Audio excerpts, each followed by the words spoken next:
What's up, my legends? Welcome back to the channel. In today's how to unlock video, we're going to be covering the Nailgun from Cold War for those of you that are free to play in Warzone. Now, I did cover this weapon in the past, however, it's been quite a long time. We're on a completely new map, tons of new players join all the time, or there could just be people struggling to unlock this still. So I wanted to give you guys an updated version. You guys can expect me to cover some tips and tricks to make it a bit easier. We will go over the challenge and know exactly what to do to unlock it, and I will even give you guys a recommended weapon. There's a reason that it's not going to be a loadout, but you guys will see that later in the video.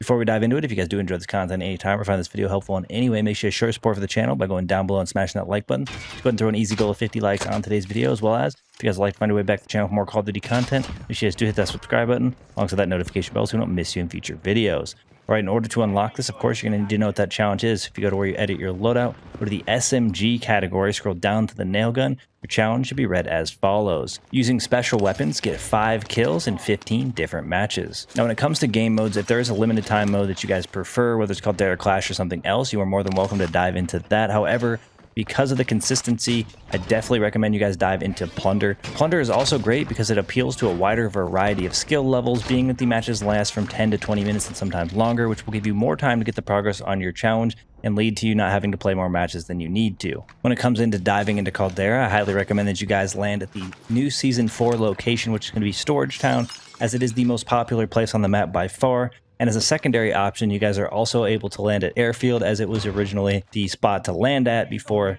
Season 4 began. Now, the real difficulty to this challenge is going to be the weapons that you have available to actually complete it. The special weapons is a very limited category, which isn't actually as clear in Warzone as it is if you dive into Cold War itself.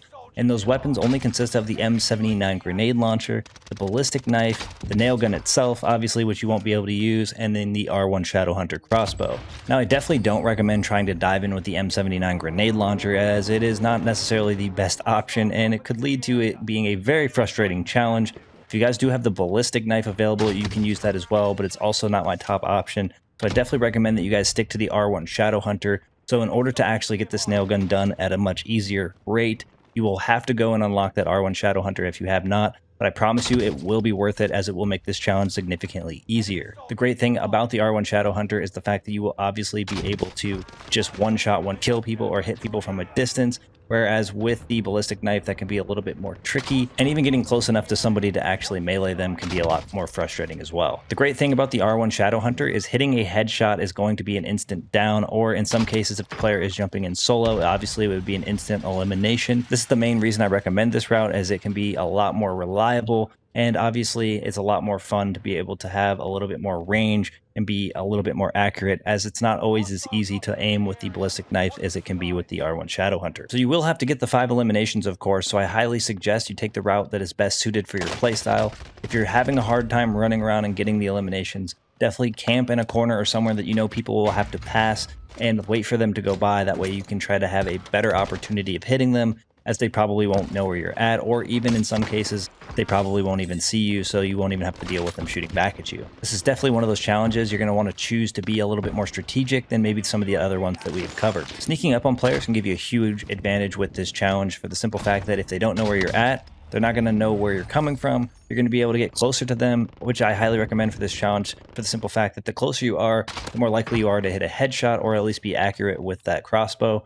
So definitely running dead silence is a great option, obviously giving you silent footsteps, allowing them to not really get an idea of what location you're in, or even maybe just being able to sneak up on them before they have any idea that you're coming. I also recommend trying to third-party people whenever you get the opportunity. This will obviously lead to people being damaged in some fashion, which could easily make a body shot a one-shot elimination, or at least a down like we've talked about, which would make the challenge or getting the hits that you need a lot easier than just going for those headshots alone. Now, as far as I know, the only weapons that are considered special weapons are the ones I mentioned from Cold War, so you won't be able to use weapons from Modern Warfare or even Vanguard to actually complete this challenge, which for some of you might be a little bit frustrating, but I promise you, using that R1 Shadowhunter will be your best bet on the route to success. Now, the last thing I want to cover is whether or not you can leave the match once you've gotten the progress towards your challenge. So once you are confident that you got the 5 eliminations that you need, you can go to where you edit your loadout in-game, go over to that SMG category again, scroll down to the nail gun. If you've noticed that the progress is tracked properly,